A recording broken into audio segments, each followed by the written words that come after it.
What's going on, guys? Welcome back to another episode of Just a Tip. Hello, welcome. I'm James. And I am Dane. God, it's been a minute since we've been in the hot seats. It has, and I'm just What are you doing over there? Busting out, man. I don't Stop know. it. I don't know if I should have this buttoned up, but look, This isn't that kind of show. busty. Listen, we have people paying good money to see this on this show. That's your OnlyFans. we'll leave this her isn't the unbuttoned. OnlyFans. That's fair. But it has been a while, so welcome back. Well, it was a busy month. You got married last month. I did get married. Well, 2 months ago. It was in we'll August. call it a month. It was like August 28th, but it is. And then I ventured to Mexico. Yep. That was dope. Hotel Xcaret. It's spelled Xcaret, but it's called Xcaret. Yeah, it was good. It was good. All inclusive. I don't get paid for this, but if you want to stay at a dope resort, it's pretty cool. Good for you. I had a butler. Texted him whatever I wanted. He brought it to me.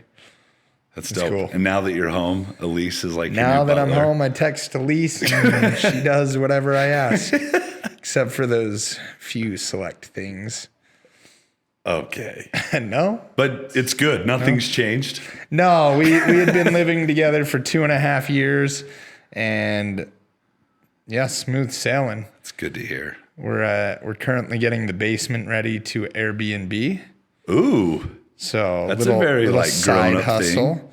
Yeah, that'll Look be at good. you. Some extra income coming in. It's very exciting. And I'm sure everyone's hyped about it.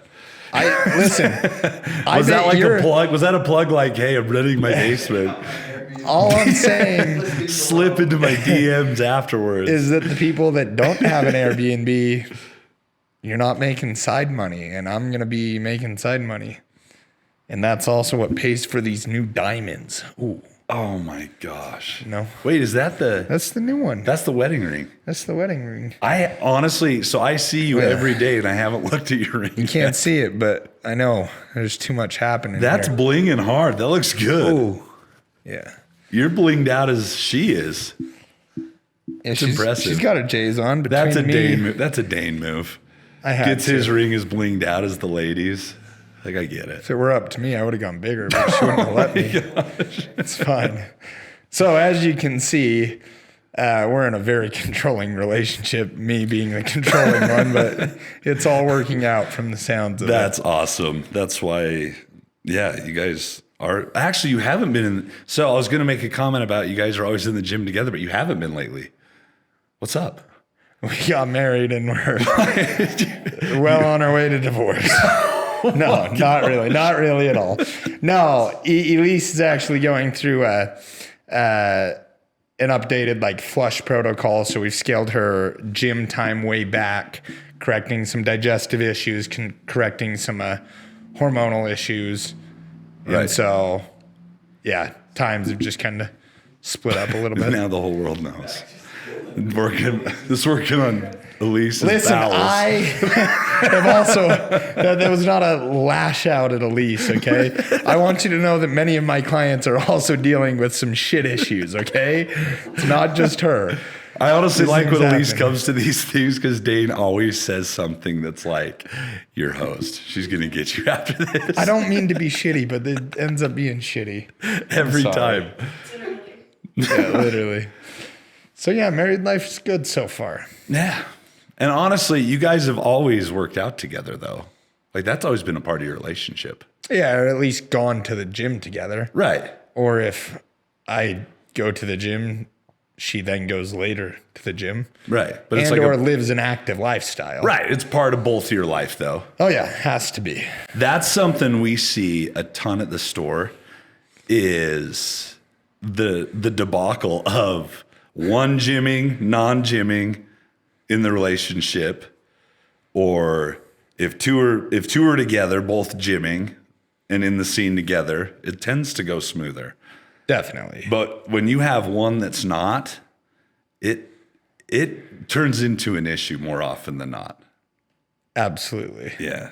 And I actually, when someone's dating, because a lot of times, especially in the dating world, like we'll have a customer that comes in, they'll disappear for 6 months, and they'll come in just they've just crapped. Plus 60. Oh, they've just crapped the bed. Plus 60. Yeah, they've put on weight. They stopped going to the gym. And I'm like, what happened? They're like, oh, I got a girlfriend. I'm like, what? Well, and in the meantime, Like, they why? stop cutting their hair. Yeah. Stop Like, what brushing happened? their Did you guys teeth. just like hunker down in like a room for 6 months? It's gross. Been Just- going hard, got laid once, and cut ties, huh? I don't know. Well, that's just what it seems like. It's just the reality. But it's wild though. Like if you're dating someone and they get upset with you for going to the gym, isn't that a red flag of like, maybe this isn't good? I would think so. I would think so. And I tell them to run.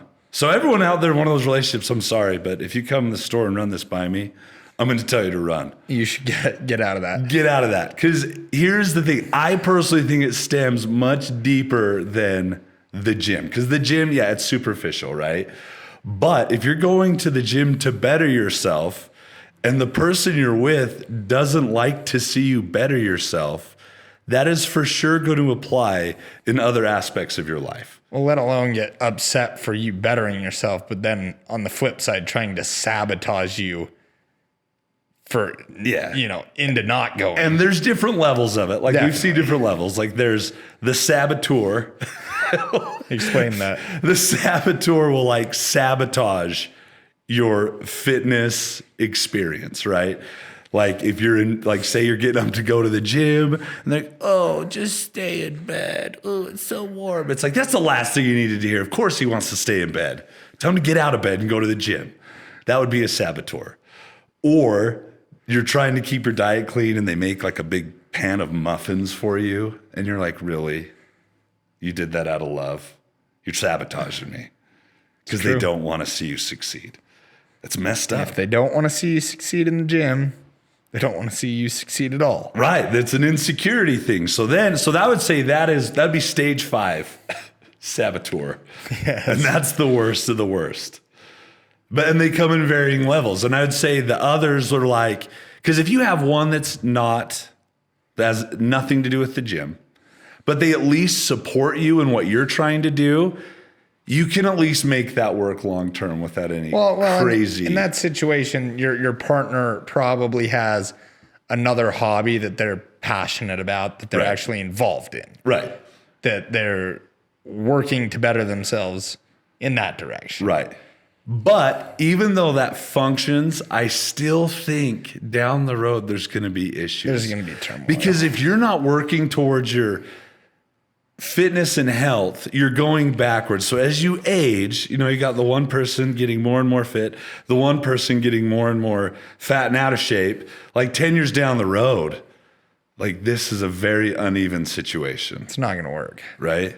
And I'm not just talking about like physicality, like in general, if you're striving to be more and taking care of your body, and then on the other end, you're totally just letting it go, like those are two different mindsets, right?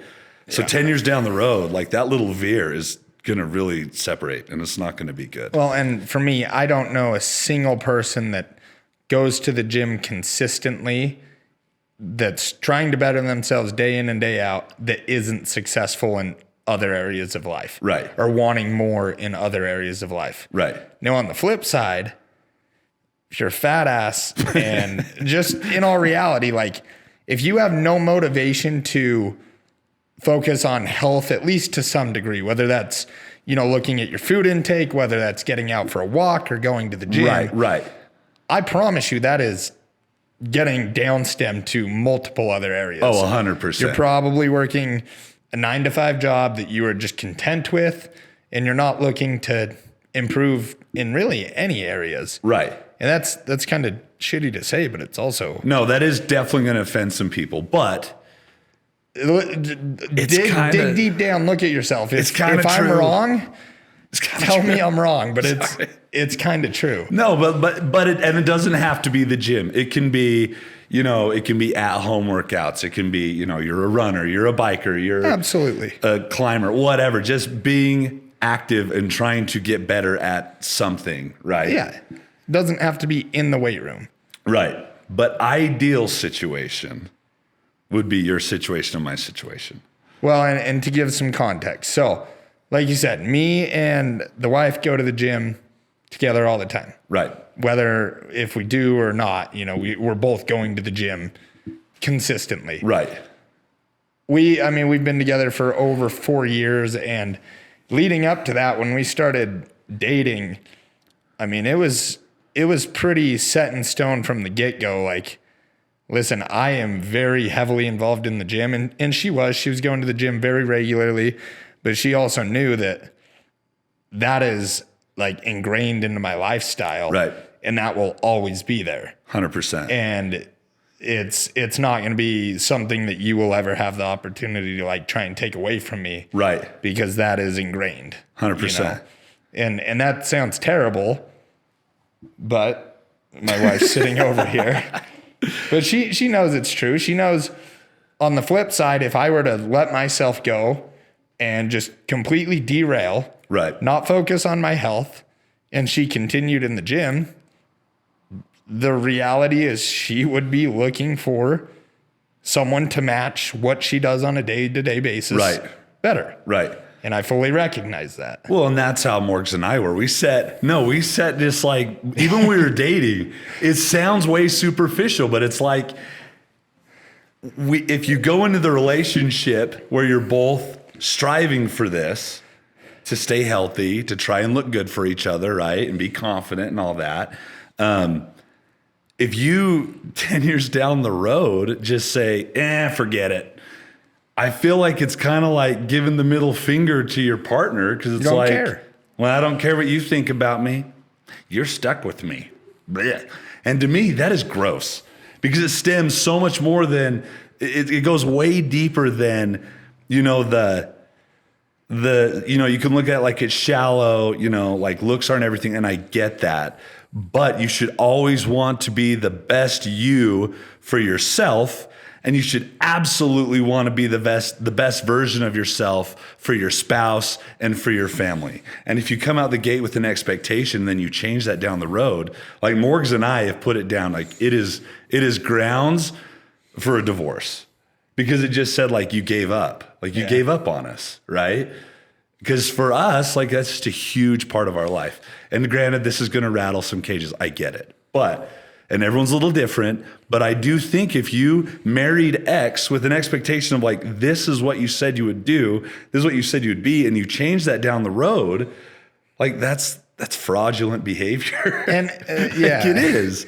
And it's a host job for the other person. And there are those certain life scenarios that, underlying health, we're not saying that. We're not saying that at all. Yes. There's an exception. There are things that happen that are outside of your control, but more often than not, that's not the case. Yeah. When it's like you roll into life, you have kids, your career gets more busy, and it's really easy to let yourself go. Yeah. Well, and from my perspective, and this is probably going to rattle, we're going to rattle a lot of cages.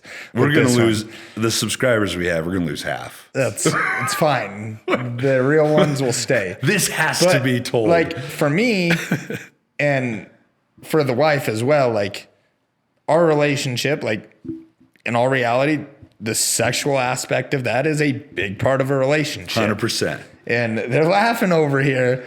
It's reality. But it's reality. Like, you pull that out of the equation, or you have one person that still has, they're confident in themselves, they're looking for that sexual drive. Right. And you have this other person that has let themselves go and let their insecurities overcome them. Like, right. There's not going to be that sexual interaction. You're not going to have that emotional connection. Right. And it's going to end up blowing up in your face. I agree. Because it is, and it's not the you have to be a certain look aspect of it. It's not that, because we're all different. We all have different genetics. We all have different shapes and sizes, and that is not what we're talking about. We're just talking about being the best version of yourself, right?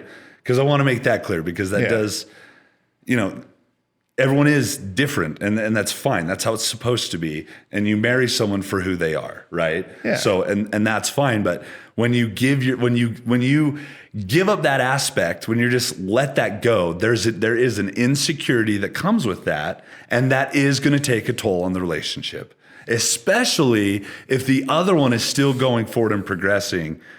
And you quit deep down, no matter what excuse you tell yourself, you quit, and you're digressing where they're going forward, it's going to create a huge gap. And then, when it comes down to sexual activity, one's going to be more insecure. And then you get jealousy that, oh, someone's at the gym. Oh my gosh, they're so attractive at the gym and I'm here looking gross. Like, it creates a wedge, and it's completely unnecessary. Well, and then it just feeds the fire even further. Right. Insecure, and now it's saying, I don't want you to go to the gym because there are other attractive people at the gym that you're looking for. Or, you know, it's this constant fueling that you eventually get down a path that, I mean, I think there's no return eventually. Right, I agree. So we've addressed a problem. Now we have to have a solution.